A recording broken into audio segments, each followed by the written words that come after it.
That's it from Newsroom South East for now. More from us in an hour's time.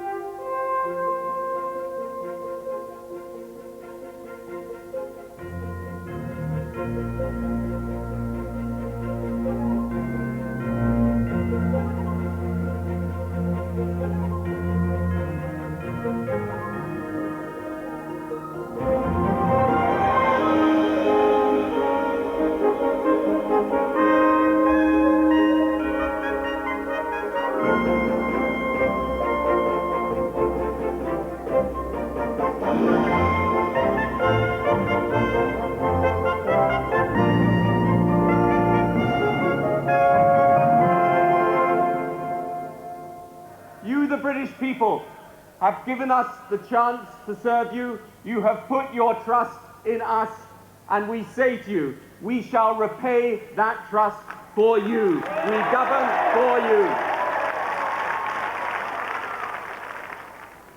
Good morning. It is 7 o'clock on Friday, May the 2nd. It is a landslide for Labour, a landslide of historic proportions that has left the Conservative Party in disarray. Tony Blair becomes the youngest Prime Minister this century. As predicted, Labour could end up with a majority of over 180. Conservatives have been wiped out in Scotland and Wales. 6 of the Cabinet have lost their seats. It was also a good night for the Lib Dems, who are likely to have the highest number of MPs since the war. And Martin Bell wins the battle for Tatton. The next 3 hours, we'll be taking you through the events of this extraordinary night. We'll be getting reaction and, of course, analysis from Robin Oakley and Tony King here in the studio.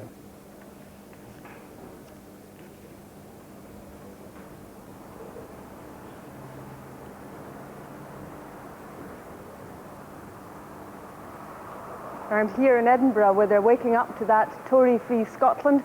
I'll be reporting from the building that's set to become the new Scottish Parliament. That silent figure there was Paul Welsh, who's at Trimdon Labour Club, and he'll be talking to us later on, talking to people there who've known Tony Blair, man and boy. Well, the political map of Britain has been ripped to shreds. Labour have won a victory that has stunned their opponents and amazed their supporters. It is Labour's best ever result and the Conservatives' worst this century. Of the 628 seats declared, Labour have won a total so far of 417. The Conservatives have won 160, down 174. The Liberal Democrats have won 40. They've put on 25 seats. And Nationalists have 10, which is up 3 on their previous total. And others so far have 1 seat. A look at more of the news of the evening. The share of the vote. Labour on 45, the Conservatives on 31%, the Liberal Democrats on 17%, and the others on 7%. Some of the prominent winners and losers now. Among the losers, Michael Portillo, the Defence Secretary, and Malcolm Brifkind, the Foreign Secretary. Also among the losers, Ian Lang, the Trade Secretary, and Michael Forsyth, the Scottish Secretary. And William Walgrave, the Chief Secretary of the Treasury, and Tony Newton, the leader of the Commons. What did the party leaders have to say about it? John Major said this: "Tonight we've been comprehensively defeated. We will listen to the voice of the electorate and reflect on it." And Tony Blair, the Labour leader, about to be the Prime Minister, said this: "You have put your trust in me. I intend to repay that trust. I will not let you down." Well, let's hear the story of the night now from our political correspondent, Lance Price.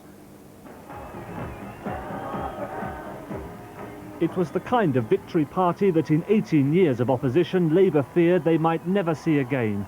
A scale of victory that nobody from Tony Blair down believed would be theirs. But theirs it was.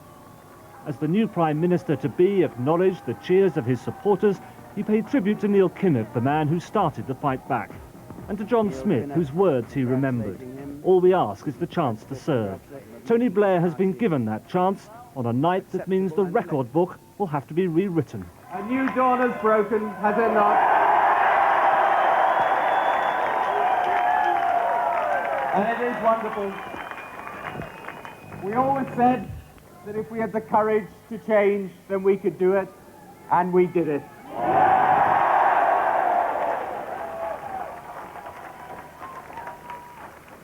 let me say this to you. The British people have put their trust in us. It is a moving and it is a humbling experience. And the size of our likely majority now imposes a special sort of responsibility upon us. If John Major knew he was heading for defeat, he could never have allowed himself to believe it would be defeat on this scale. He'd watched as minister after minister, backbencher after backbencher were swept away by Labour's tidal wave. The scenes at Conservative Central Office this morning could not have been more different from 5 years ago. John Major adopted a sporting metaphor. Sometimes, he said, the ball just rolls away from you. Tonight we have suffered a very bad defeat. Let us not pretend to ourselves it was anything other than what it was. Unless we accept it for what it was and look at it, we will be less able to put it right. We've lost some very good servants of the party, people who've devoted a huge amount of their life to the service of this country and the service of this party. We've lost, temporarily I hope, some colleagues, both senior and not so senior, who still have a lot of service to give this country and this party and who will, I hope, be back where they should be, in the House of Commons, serving us all. The look on the faces of senior Tory figures marked the defeat of yet another cabinet minister.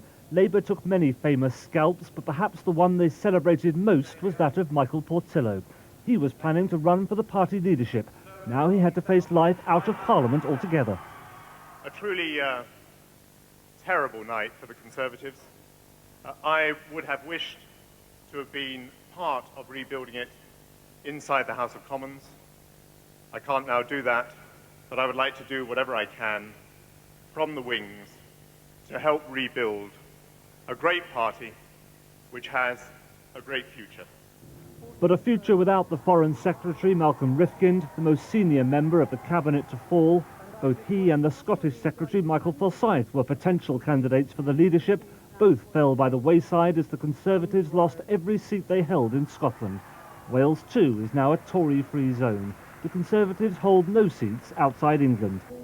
The massive swing to Labour was evident from the outset, but it was Birmingham Edgbaston, the first gain of the night, that confirmed that only the safest of Tory seats were remotely secure. Labour took seats all across the Midlands and the North, and for the first time in decades made serious inroads in the home counties. Stevenage fell with ease, although opening the champagne proved more of a problem. No problem for Labour, though, in parts of Sussex and Kent, as Tory majorities of over 10,000 tumbled. Famous faces were forced into reluctant smiles. David Mellor, former cabinet minister turned media star, fell in Putney, jeered out by the leader of the referendum party. Is a derisory total. So the referendum party is dead in the water. And Sir James, you can get off back to Mexico knowing your attempt to buy the British political system has failed. Thank you very much. But while the referendum party fared ill, the Liberal Democrats scored triumph after triumph in their target seats. Paddy Ashdown now leads the strongest third-party force since the 1930s. While he lost some of his old parliamentary team, he gained many more, especially in the southwest, now Liberal Democrat country. We are the largest force of Liberal Democrats and Liberals that this country has had since the days of Lloyd George.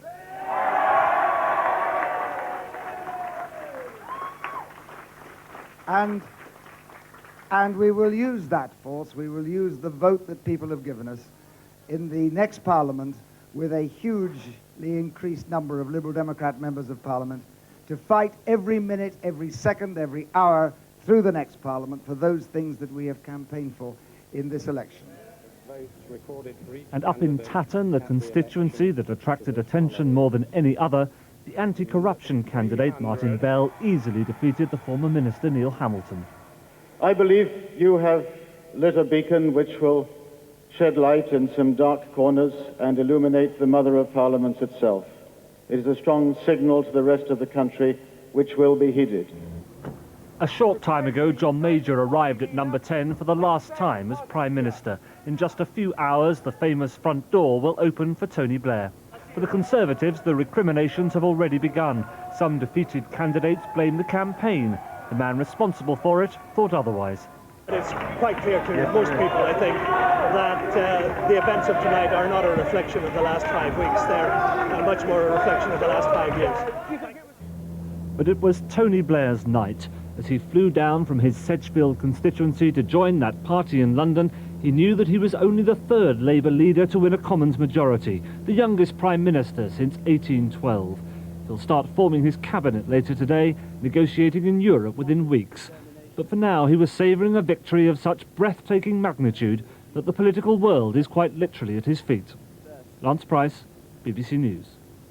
And I suppose we should make the point that it still isn't over. There are, of course, results still to come. We'll bring you news of the results as they happen. There are recounts at the moment in both Kettering and Winchester. Right, let us go around the houses now to Jeremy Vine, first, our political correspondent, who was at Labour's party, is now finds himself, I see, at Tony Blair's house in Islington. Jeremy, what happens now? Well, as you say, Mr. Blair and his wife Cherie and their 3 children are behind the door of the house behind me, and they will go in their own car, their Labour Party car, to Buckingham Palace, and they will leave that, and he will be in a ministerial car as Prime Minister, and will go to 10 Downing Street and take over. Do we know yet, Jeremy? Do we know yet at what one of the things that we've been finding out as we've been going around these stunned Labour Party workers at the Royal Festival Hall, because they have been amazed by the scale of their own victory, is that much of the credit that they are making goes direct to Tony Blair as far as they're concerned. And so this gives him enormous power today. Jeremy, do we know when he's going to announce his cabinet? Do we know when we're going to know what sort of measures we're going to see, what the first measures will be, when the first budget will be, things like that? Well, the Queen's speech, obviously, May the 14th is the date for that, and that will contain a crime and disorder bill, all the various things that have been trailed in the election campaign on education and so on, and on the Constitution, of course, devolution for Scotland and Wales, 2 very contentious points, although perhaps they won't be quite as contentious in Parliament as they might have been, given the reduced scale of the opposition, the Conservative opposition on that. Mr. Blair will be naming his shadow cabinet in the next 24 hours, we would imagine. And he will get down to it very quickly, because I think one of the problems with an enormous show-stopping event like this is that it can actually have a danger of seeping momentum out of what has been quite a fast-paced campaign. So I was just talking to one of the Labour press officers who said they were all meeting this morning to just work out how they were going to deal with the next couple of days because of the sheer weight of media pressure that'll be on them, people asking how they did it. OK, Jeremy, thank you. Let's go from that cheerful street scene to a less cheerful one. There is Jon Sopel outside Conservative Central Office. John, what happens now for the Conservative Party? What actually happens today? Well, I think there'll be a certain amount of sort of waking up with a terrible hangover, trying to work out whether it really happened last night. You know, I've been with some of these people for most of the night. They can't believe the scale of the defeat that's been inflicted upon them. Yes, they knew it was going to be an uphill struggle. Some clung to the hope that they just might pull something out. It might be a hung parliament. Some thought it may be a slim Labour majority. Nothing had prepared them for the scale of the defeat.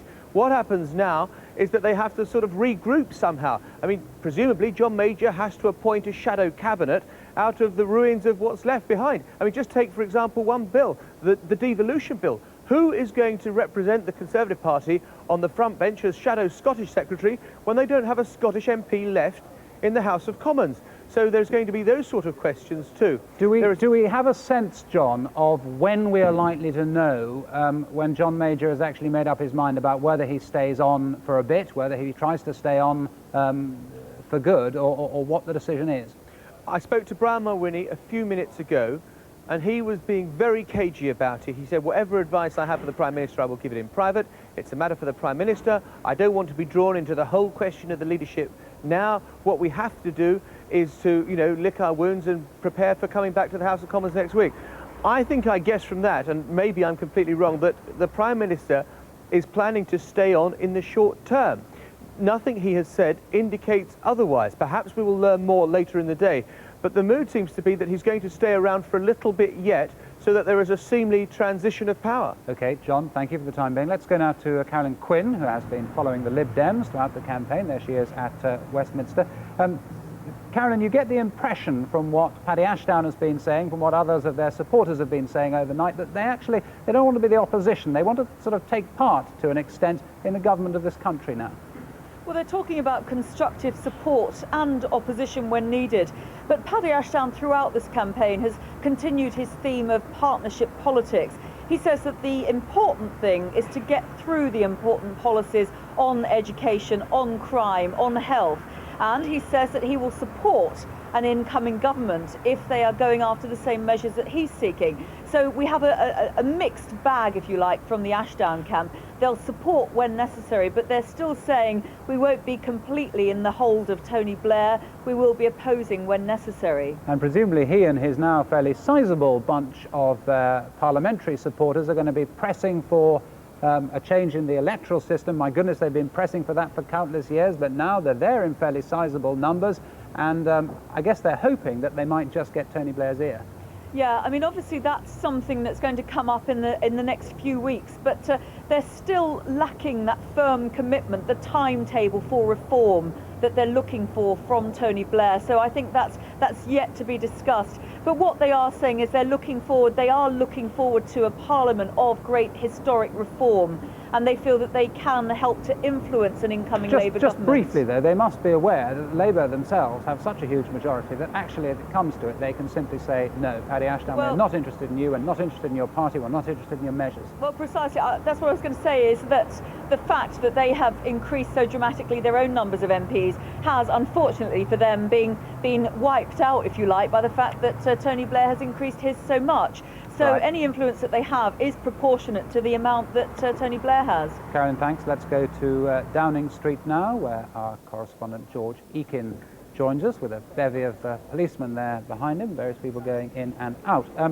George, it's a brutal business. What actually happens? When does the Prime Minister leave? When does a new Prime Minister arrive?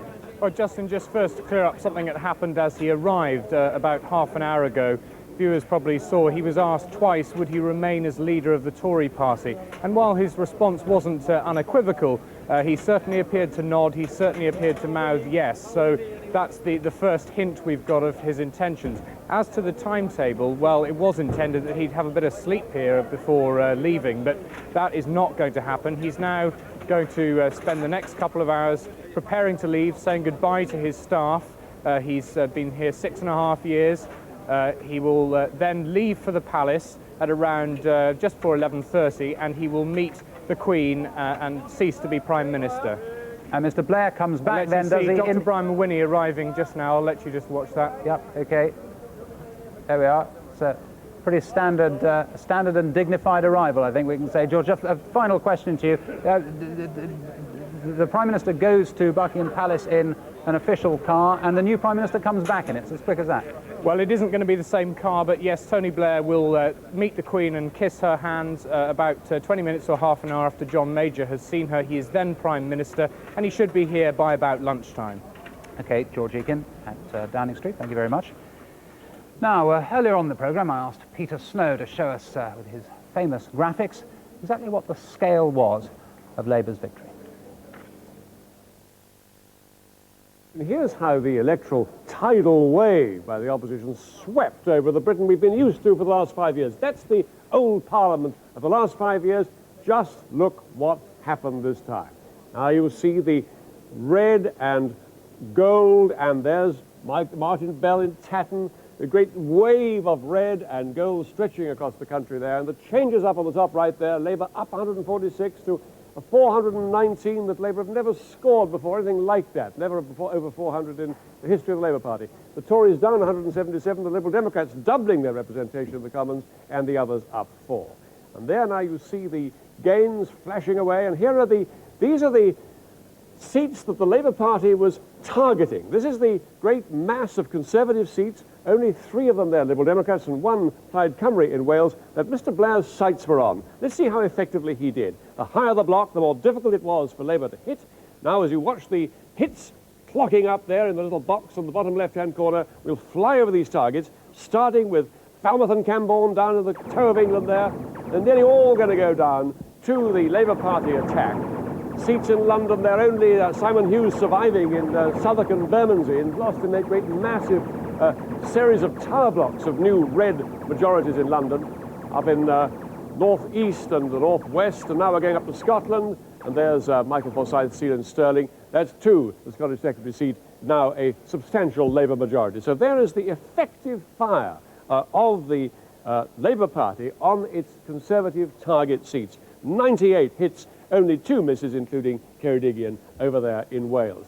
It really has been an astonishing success for Labour, very successful targeting by the opposition of the crucial seats. Look back at Labour's victories in the past. There goes Winston Churchill down to a landslide defeat in 1945, Labour majority of 147. Here goes Ted Heath defending himself against Harold Wilson's attack in 1966. He was buried in a Labour majority of 97. And now here we have John Major in 1997, a Labour landslide victory, a majority of 179. It's the worst landslide defeat for the Conservatives since way back in 1945. Into the House of Commons now to see the shape of the new House on the opposition benches. First, John Major's Conservative Party with now a tiny 166, the lowest since 1906. Now we have Paddy Ashdown, the Liberal Democrats, with twice the representation they had before, 45. The others, 29, including, of course, Martin Bell in Tatton, and the Unionists, the Nationalists in Scotland and Wales and so on. There's the winning post that Tony Blair's Labour Party has to get through if it's going to win this election. We know he's way through it. In fact, some of these MPs are going to have to sit on the other side of the House, there's so many of them. 419, subtract the opposition total from that 419, and you get a Labour majority of 179, Justin. Peter Snow, thank you. Now I think we can go to Labour's headquarters at Millbank in central London and hear from Robin Cook. Mr. Cook, good morning. Good morning to you. You genuinely did not expect, it seems, a majority of this size. No, I don't think anybody would have expected a majority of this size. I mean, I did famously suggest it might be a landslide 2 months ago. In retrospect, perhaps my error was I was a little bit ahead of my time, but none of us could possibly have seen that we won some of the seats that have fallen to us over the night. The British people have put an immense faith and trust in New Labour. We must now make sure that we repay that trust and that we do our very best to live up to the faith they put in us. Lord Pym, Francis Pym once famously said that a big majority was not a thing that a government really ever wanted. It was difficult, they were ill-disciplined. Do you face, from your backbenchers now, the difficulties of ill-discipline, of people thinking they can do and say pretty much what they like, because at the end of the day, the government will always be able to get its way in the lobbies? Listen, after 18 years in opposition, any majority is very welcome. We're not going to start to quibble about how large it was. It's a working majority, and I do not anticipate the problems that you describe. The Labour Party has shown itself in this election to be a united, determined force. We fought this election for a very clear mandate on specific policies. All those members of Parliament have been elected on that mandate, and will now be working to make sure we deliver on that mandate. They might feel that they've been elected on that mandate, quite a few of them, but actually now that they are in power, they are perfectly at liberty to argue for their point of view within the party, and presumably they will do that. Yes, but you're trying to suggest that there is any large faction there who share a different perspective from the manifesto in which we fought there this certainly election. is a handful, isn't there, if not rather more than that? Well, I don't quite know who you're thinking of, but even were it a handful in the context of a parliamentary Labour Party of over 400, we're certainly not going to have any kind of major problem there. And no, it's not going to be the case that there's going to be dissidents running off, pursuing their own different issues. What I think you will find with this large parliamentary Labour Party is that there'll be many Labour MPs there of ability, of talent, of energy, who will be able to pursue individual issues, who will be able to pursue their own particular causes, which will actually enhance and strengthen parliamentary democracy, but will not in any way weaken our commitment to our manifesto commitments. How quickly will people see those commitments coming to fruition? Thinking, for instance, about the health service. What are you saying this morning to people who say, yes, I voted Labour and I want to see an improvement in the health service? When are they going to see it? Well, on the 14th of this month, in barely a fortnight's time, you will see the first Queen's speech. That first Queen's speech is likely to contain in it a measure to reverse the damaging changes that the Conservatives imposed upon a health service. It's going to take time, though, well, May the 14th is barely 12 days away. So, yeah, that's when we start. That's when we start to cut the red tape out of the health service. Of course, we have always said throughout this election that we have no magic wand. It will take time to put back together the mistakes that have occurred over 18 years, but over a parliament of 5 years, people will see substantial changes. And that process will start on the 14th of this month. Final question, Mr. Cook, about electoral reform. Is electoral reform now on the agenda? The Lib Dems are going to say that it is. Have we had the last first past the post election? We are committed to a referendum on the voting system, and we will deliver on that commitment as on all our others. And Tony Blair and the Cabinet will support one particular form of voting? No, we are going to set up a electoral systems commission. It will make a recommendation for the particular referendum, and that will be the time for people to make up their minds. Whether we get a change for the next election is overwhelmingly up to the British people and what they decide in that referendum. We believe it should be their decision. It is at least possible. It is certainly possible, yes. Right, Robin Cook, thank you very much for talking to us this morning. Thank you. Now I think we can hear from the Conservative Party Chairman, Brian Mulwiney, Dr. Brian Mulwiney, who has been interviewed just a few seconds ago. Clearly we're going to have to reflect on what has been a very bad night for us. Very good night for Mr. Blair and the Labour Party. I congratulate them. I wish them well in government. They're governing our country, and we all have a stake in them doing that well. As far as we're concerned, in opposition, if they're following policies that we think are in the national interest, we will support them. If they're not, then we will oppose them, but we will try to do that with rational argument. You've just come down from seeing the Prime Minister. What is he going to do? Is he going to carry on? I'm simply not going to be tempted into leadership discussions this morning. The British people have made it clear that they wanted to change. As I understand it, the Labour Party has got about 44% of the vote. In '92, we got 42.5% of the vote. So the percentage of the vote doesn't sit comfortably with the enormous majority that they're going to have.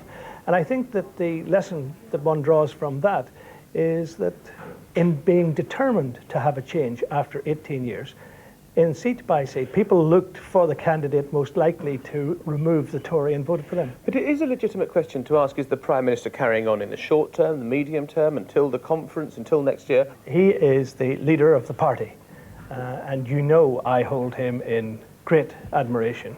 I think he's done a first-rate job, an outstanding job as Prime Minister and leader of the party. And the people like you have been telling me over the years that he's more popular than the party has been. So no doubt all of these things will be a matter of discussion, and he will have his views and he will express his views as and when he deems it to be appropriate. Do you think that it was Tony Blair that won the election, or a divided Conservative Party that lost it? That's a legitimate question. Mr. Blair has had a good campaign, and I pay tribute to him for that. Most people will come to the view, which I share, that a defeat of this magnitude is not a reflection on the last 5 weeks. It's a reflection on the last 5 years. And if that is the case, then we need to reflect before we rush to judgment about things that we did and maybe should have done better, or maybe shouldn't have done at all. That was Brian Mulwiney talking just a few moments ago. The time is just a couple of minutes before 7:30. Let's have a summary of what has happened during the night, in case you've just joined us, or in case you want to concentrate your mind on events. Tony Blair will be the next Prime Minister. Labour is celebrating its biggest victory ever. It's a landslide of historic proportions, with the latest results showing Labour winning a massive majority. For the Conservatives, it was electoral meltdown. John Major, who'll be tendering his resignation to the Queen later this morning, said his party had been comprehensively defeated. And this is the state of the party. There's quite a few seats still to come, but after 628 results, 417 for Labour, up 145. The Conservatives are on 160, they're down 174. The Liberal Democrats are on 40, up 25. Nationalist parties in Scotland and Wales up 3, and the other parties so far have 1. And we are predicting at the moment a Labour majority of 179. Back here in the studio, Lord Archer is here, along with Robin Oakley and Tony King. Good morning to you all. Good morning, Lord Archer. Goodness, what happens now? Well, I think first, obviously, one must congratulate Mr. Blair on the most amazing victory, on a first-class campaign, and wish him every success in governing our country. If you're asking what happens to our party, I hope we will remain very firmly behind our leader, Does he stay in place now? Should he stay in place? Oh, yes, of course he should. I think one of the things that came out of this morning, and if I could add this, was the dignity with which he has left office. I think it'll be an abiding memory in people's minds that what they always saw, a dignified and decent man, remained, even in this terrible defeat, a dignified and decent man. Are you seriously proposing that he leads you into the next election? No, and he isn't seriously proposing that either. But it would be very unwise for our party to rush into a leadership election. We have a Prime Minister now with an amazing majority, and he will be there for 5 years. So why rush into anything? We can settle down this period, think this through, and decide and regroup and decide what to do. You regroup. What do you regroup around? Let's not talk about personalities. Let's talk about not talk about leadership candidates. Let's talk about policies on Europe and indeed on other matters, but centrally on Europe. What on earth do you regroup around? What is the policy that holds you all together? Well, we now have a period of regrouping and rethinking to do. If we made mistakes, we must sit down and discuss them. But again, I repeat, if I may be allowed to finish.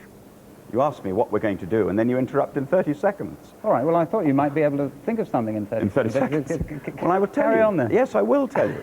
We've got 5 years now, and we don't want to rush into something in the next few minutes. Now, during the next few weeks, there will be a lot of sitting down and saying, what went wrong? What should we have done? Did we make mistakes? Where are we going? The Labour Party did that brilliantly after the last election, and we watched them build a new administration and a new backup team, and they did it very, very well. We'll have to do the same, because if we don't do the same, we'll be beaten again. Robin Oakley, does that sound like a policy that'll work?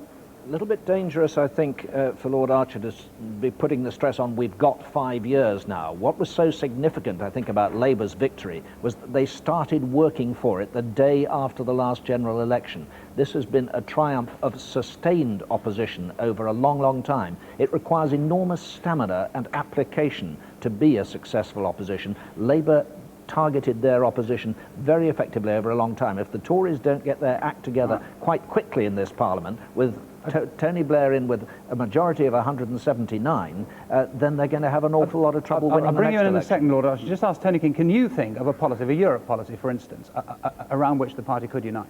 No, I think the Conservatives have a real problem. There was a lot of talk last night about the Conservatives giving the impression of being divided. The Conservatives don't give the impression of being divided. They are very deeply divided, not only over Europe, but about the future of Thatcherism.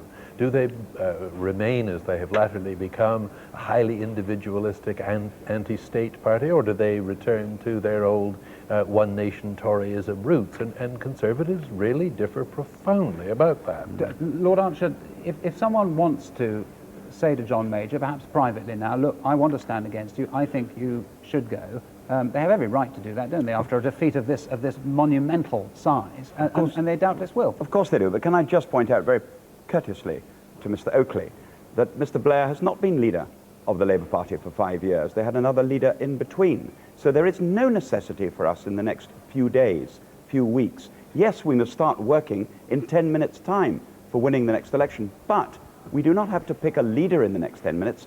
They've only had their leader for 2 years. I'm not saying we shouldn't have a strategy. I'm not saying we shouldn't work towards, but we don't have to rush out of getting rid of our leader.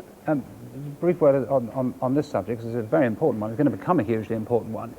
Do you believe that Conservative peers should now act to try to delay Labour's proposed referendum in Scotland and Wales, which at some stage they thought they might do? No, I do not.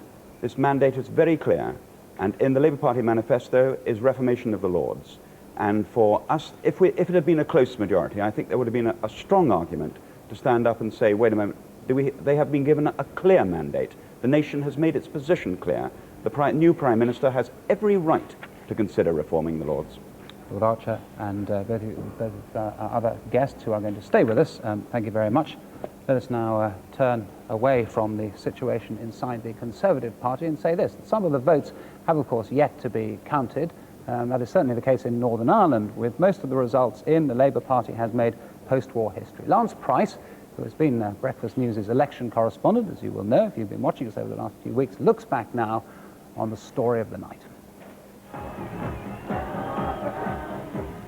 It was the kind of victory party that in 18 years of opposition, Labour feared they might never see again. a scale of victory that nobody from Tony Blair down believed would be theirs. But theirs it was. As the new Prime Minister-to-be acknowledged the cheers of his supporters, he paid tribute to Neil Kinnock, the man who started the fight back, and to John Smith, whose words he remembered. All we ask is the chance to serve. Tony Blair has been given that chance on a night that means the record book will have to be rewritten. A new dawn has broken, has it not? And it is wonderful. We always said that if we had the courage to change, then we could do it, and we did it.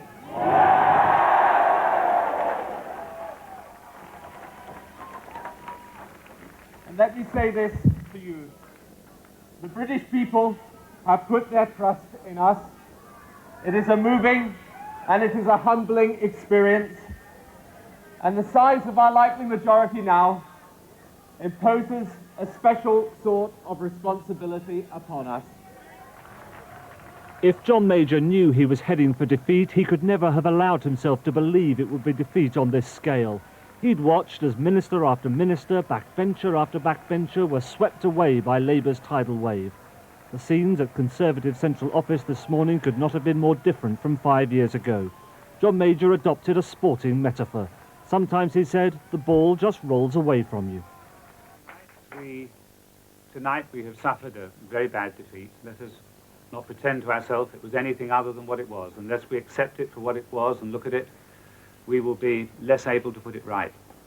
We've lost some very good servants of the party, people who've devoted a huge amount of their life to the service of this country and the service of this party.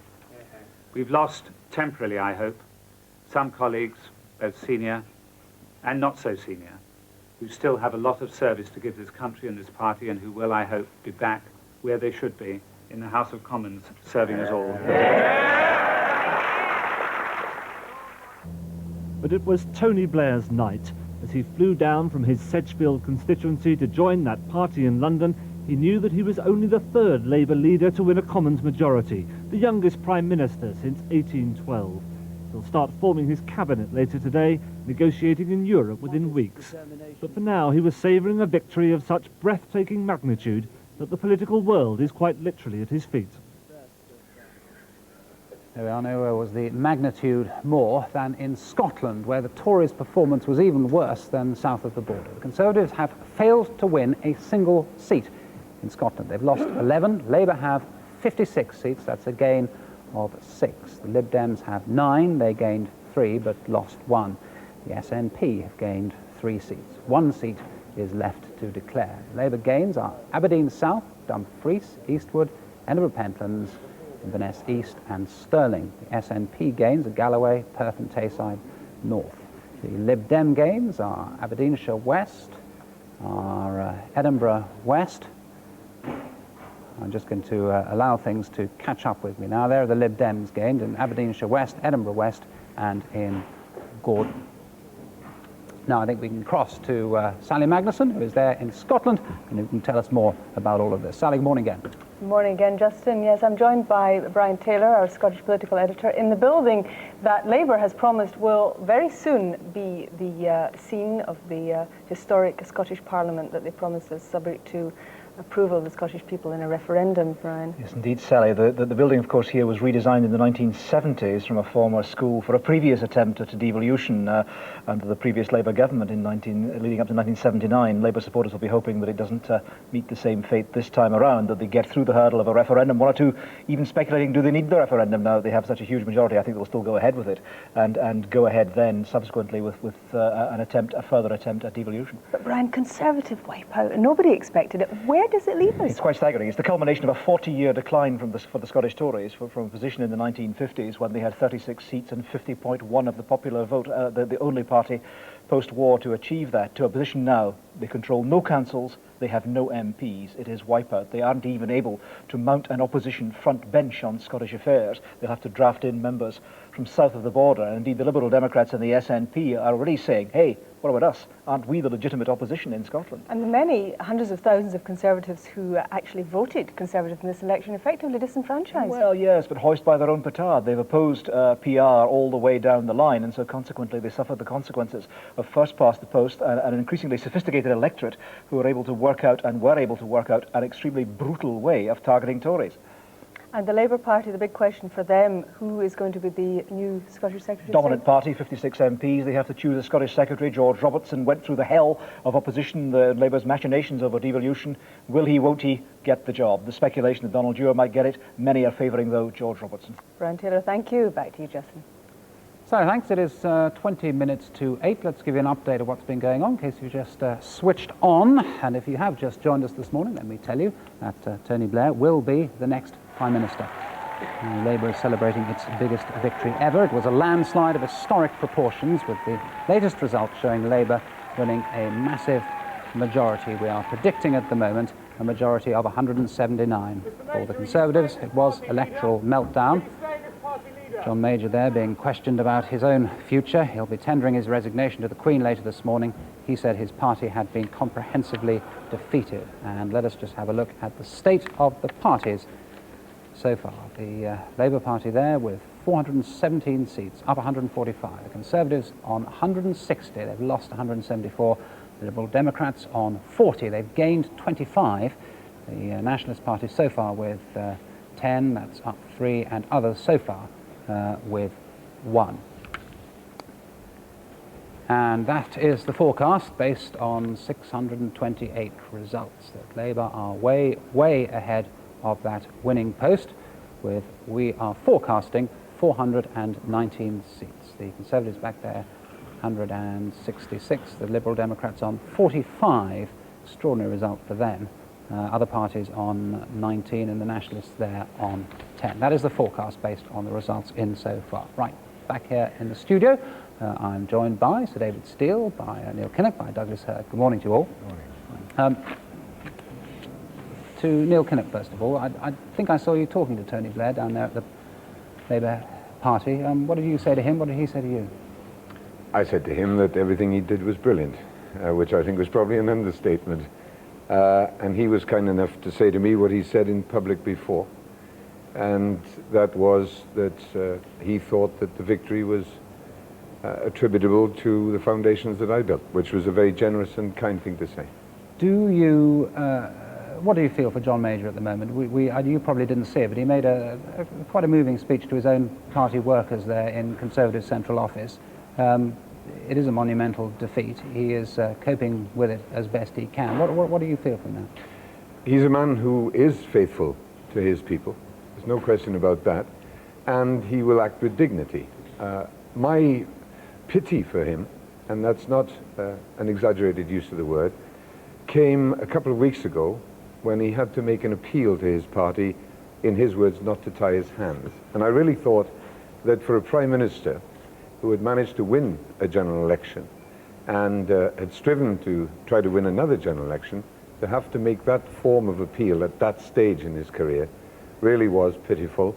And it was a comment on the kind of people that he was leading more than on himself. Douglas Hurd, how fundamental is all of this? How deep must the soul-searching be? Well, of course it's fundamental, because there's no interpreting the results except as a very substantial defeat. I agree with what Neil Kinnock has just said. I think today, and for some days, John Major, others will be thinking in terms of some very good candidates who lost, and thousands and thousands of people who worked very hard to get Conservatives in. It takes a little bit of time to recover from that, as anyone who's been defeated in an election knows. But then there will have to be a pause, and yes, certainly a deep rethink, particularly on the issues which caused the trouble. How long do you believe John Major should remain leader of the party? Well, I would leave that to his judgment. He'll be a good judge of that. He obviously won't stay as leader of the opposition through this parliament. But how he judges handing over, organising the timetable for choosing a successor. I think he'll need a little bit of time to sort that out himself. If the party, when it eventually selects a new leader, selects a leader who is on the right, selects a leader who is a British nationalist, who is fundamentally anti-European, as well the party might, what would that do to it?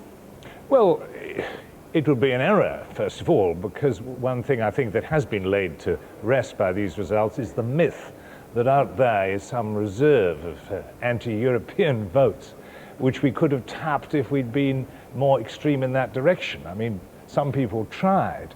Sir James Goldsmith tried, was humiliated. And therefore, I think that myth can be set to rest. I hope that won't beguile us. So I hope that won't be the course taken. I mean, we should not go wandering into the wilderness muttering a lot of anti-European slogans. That's not sensible or in the national interest. To David Steele, there is going to be a feeling within the Liberal Democrats, isn't there, that this is the moment. This is the moment that you can not only compete in the political process, but actually take some degree of power, actually take part to an extent in the business of government. Now, to what extent do you think that's realistic? What extent is it going to happen?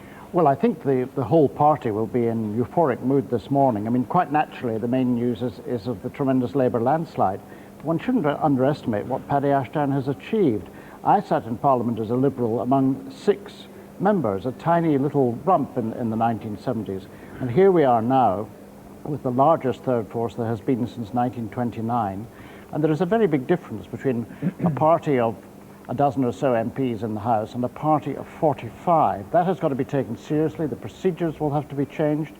In the Scottish Grand Committee, for example, we are going to be the official opposition. There are no Tories. What should your relationship be? You say the official opposition in the Scottish Grand Committee. In the House of Commons, what should your relationship be with the Labour Party? I think it will be it will be opposition, but it will be a friendly opposition. We too, I mean, it was quite clear that the pattern of voting right across the country was that people wanted a change of government. Where the Liberal Democrats were in a position to win the seats, we won. Where we weren't, the Labour Party won. And therefore there is a national mood which says we want a new start, we want a new beginning. So there will be lots of goodwill, particularly on some of the constitutional issues. Neil Kinnock, do you accept that the Labour Party and the Liberal Democrats are now different wings of fundamentally the same movement? No, I think that might be an interesting doctoral thesis, but I don't think it stands out politically. What the British people did learn profoundly in this election was something they were beginning to learn in the last general election and have rehearsed in local government elections since, and that is tactical voting. And they did it on an avalanche scale on this occasion. They decided that if they were going to remove the government, then they could show a certain form of self-discipline in constituencies, and the consequence is the result that we see. That doesn't diminish in any way the merits of the appeal made by Paddy Ashdown and Tony Blair, but the voters were in a position to heed it, and very forcibly. Gentlemen, all three, we will be coming back to you, I trust, in a few seconds' time. For the moment, though, we've got to leave it there. Thank you very much. Now, in Sedgefield, we can go now to the Trindon Labour Club, where I think our correspondent, Paul Welsh, is joining us. Paul, yes, hello, can you hear us? Yes, I can. Good morning to you. Last night, one of the activists was saying in 1983, Tony Blair was wringing his hands at the count, worried he might lose this seat for Labour. Rita Taylor, no sense of that last night, was there? No, absolutely not. We were very, very pleased. We got our message across. People up and down the country supported us, and I'm very happy with that. Terry Wood, you were the man who sort of put Tony Blair forward for the seat at the last moment in 1983. Did you have a sense then that he might come to something bigger than just an MP? Well, yes, we did. Actually, it wasn't just me, there were 5 of us, as you know.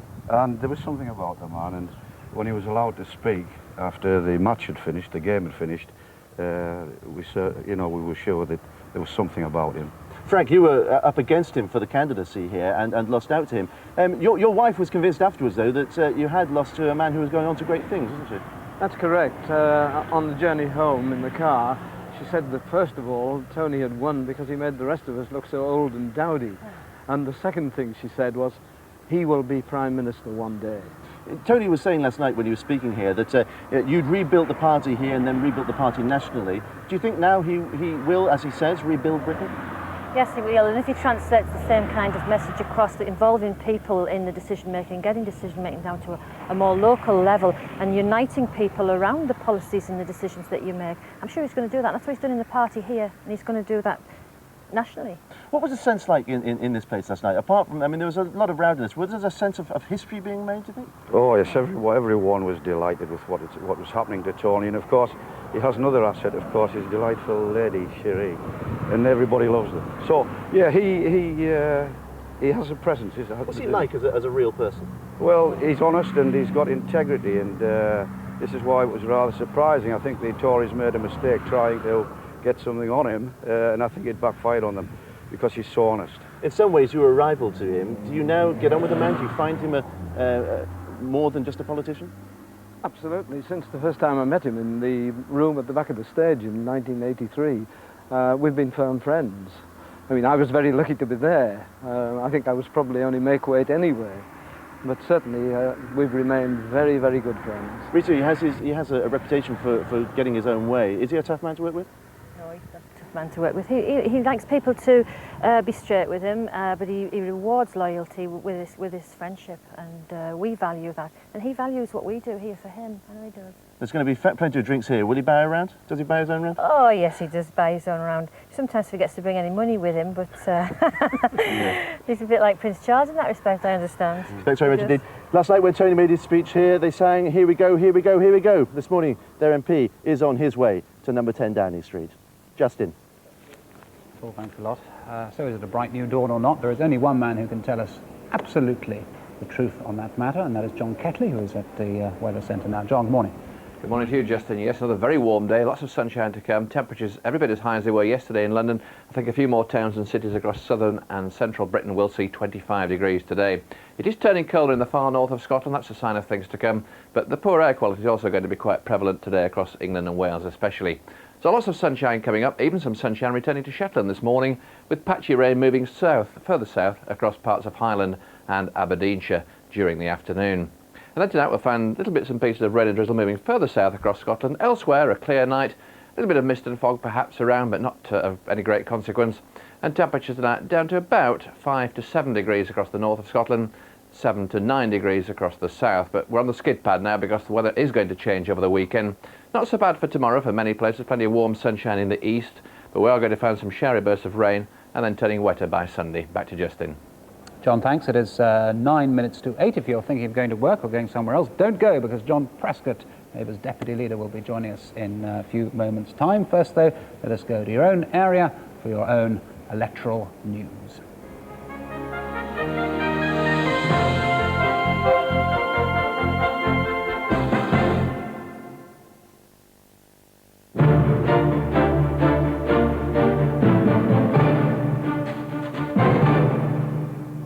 Hello, good morning from the South East, where Labour have marched into traditional Tory strongholds which haven't seen a Labour MP for decades. Going into this election, the South East was awash with blue. Now Labour has repainted the map, gaining 21 seats outside the capital and 24 within it.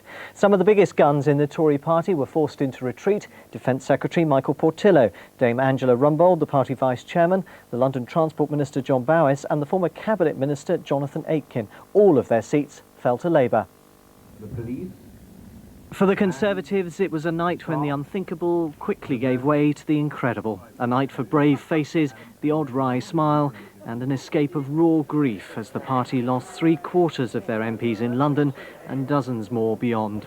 First to succumb to the charms of New Labour, Basildon in Essex. Tonight's spectacular result makes it clear that 18 years of Tory government has now ended. 1,500 votes is a derisory total. Sir James Goldsmith revelling in the defeat of David Mellor in Putney. Votes for the referendum party helped hand the seat to Labour. Mr Mellor repaid Sir James in kind. Afraid that Putney said, "Up your hacienda, Jimmy." The message from the voters to Mr Mellor and other London Conservatives seemed to be much the same. The combined effect of opposition wins, leaving the capital with just 10 Tory MPs. Most were tight-lipped in defeat, but the outgoing MP for Welwyn Hatfield in Hertfordshire was his usual blunt self. I think the government broken promises, VAT on fuel, ERM fiasco, couldn't get their act together on Europe. Up the road, Tory gloom deepened as Labour leapt from third place to first in St Albans, a seat they haven't held since 1951. Evidence that the split in anti-Tory votes, which saved some Conservatives at the last election, no longer applies. Rebellion over the closure of Edgware Hospital failed to take the North London MPs Hugh Dykes and Sir John Gorst off the Tory critical list. Labour took both seats. John Major is likely to be especially disappointed to have lost the two constituencies in Luton, where he launched the Conservatives' election campaign 5 weeks ago. As Mr Major put away his soapbox, others, like the new MP for Stevenage, Barbara Follett, were struggling to come to terms with victory and to maintain their reputation as champagne socialists. While Labour in London began their celebrations when John Bowis lost his seat of Battersea in South London, an indication that Tory government was coming to an end. The capital's former Transport Minister was defeated on a swing of 10%. This was as tough a test as any of New Labour's credentials with the middle classes. Young professionals have transformed the constituency of Battersea over the last 10 years. But in the end, they won enough of those voters over to claim one of the top Tory trophies of the night, Transport Minister John Bowis. Mr Bowis, pro-European and regarded as liberal on many issues, was swept aside with a 10% swing to Labour's Martin Linton. My younger daughter here voted for the first time today, having lived for almost into her entire life from the age of 1 under a Conservative government. That government is now defeated, defunct, deceased and dead. I was surprised. I thought we might have a good chance of holding this. We have such a friendly response throughout the campaign and indeed on polling day that I thought we could resist a reasonable swing against us. But sadly, enough people stayed at home. That's quite clearly the total vote dropped, and clearly it's come off my vote. Not so many years ago, the Tory council here set a zero poll tax, lauded by Margaret Thatcher as a model cost-cutting authority. But even those who approved of that and benefited weren't prepared to stay loyal this time. Jim Donovan, Newsroom South East, Wandsworth Town Hall. It was also a good night for the Liberal Democrats, with reason to celebrate as they gained 6 new MPs, their best performance in the South East since before the war. After several years of local government success, they consolidated their grip on South West London, winning Twickenham and ousting Toby Jessel, the Conservative MP there, for more than a quarter of a century. They also won Kingston, Richmond, Sutton and Carshalton. And their long-cherished ambition of taking Oxford West and Abingdon was achieved. Dr Evan Harris becomes the MP there after a swing of 9%. So where does all this leave the Conservatives? Well, our political editor, Don Brind, has been picking out the pieces of their now fragmented presence in the South East. Michael Heseltine will play a key part in the rebuilding of the Tory party, unless the Henley MP decides to take up a new career in business. After surviving in his Wokingham seat, there's no doubt that John Redwood does intend to be a big player. He challenged John Major for the Tory leadership and will shortly renew his bid for the top job. Michael Howard, who survived a narrow squeak in Folkestone and Hythe, will be a right-wing rival to John Wedgwood.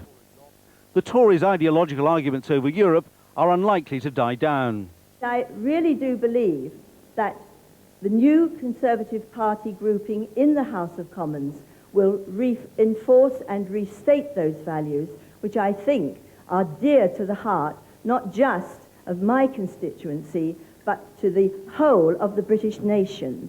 That view will be contested by the father of the House of Commons, Sir Edward Heath, who was returned in Old Bexley and Sidcup. The election isn't over for all of us. Local elections are taking place in 7 counties across the South East. 4 years ago, the Conservatives lost control of Kent, Essex and Surrey, but could the same happen today? Well, here's our local government correspondent, Andrew Hoskin. Andrew, briefly, what's the picture at the moment? Well, of the 7 counties outside London, the county councils once Tory strongholds. Only Bucks County Council is Tory controlled at the moment. And what impression are you getting from the results that have come in so far? Well, at the moment, the Conservatives aren't doing badly. The only ones we have so far are for Kent County Council, which the Tories lost after 100 years in 1993, and they've actually made a net gain of 2 seats. And that's, after all, they have lost a couple of seats also to the Liberal Democrats and Labour, but they seem to be doing well, and they only need about 9 seats gain to regain control of the council. Why then are they doing apparently well in local government, having done so disastrously in the general election, fought on the same day? The last time these elections were fought were in 1993, and that's when they lost control, and that was mainly because there was a very low turnout and the Tories stayed at home, it would seem, only 34% turnout. This time, because of the general election, the turnout's been much higher, and therefore more Tories have simply come out to vote, and that could bode well for the Tories on Kent County Council. And elsewhere in the region? Well, the Tories have a good prospect of retaking Bedfordshire County Council. They need one more seat, and in Surrey they have excellent prospects. They just need another 6 seats to retake Andrew, control. thanks very much. Well, as news spread of Labour's landslide victory, supporters gathered outside the Royal Festival Hall for an impromptu celebration. Some brought the family, some the extended family, as Labour followers threw a spontaneous party on London's South Bank. The fact that the Tories have gone is the most wonderful thing that could have happened in my life. Absolutely marvellous. Oh, just like dancing around London and drinking and coming here to support Tony Blair. And what do you hope for a new Labour government? I hope for choice in education and a future in Europe. And while supporters hoped it was the dawn of a new age under New Labour, for many there'll be a hangover to sleep off first. Anthony Daw, Newsroom South East in central London. Well, those are the main stories in the South East. More election news from us in an hour's time. But for now, have a very good morning.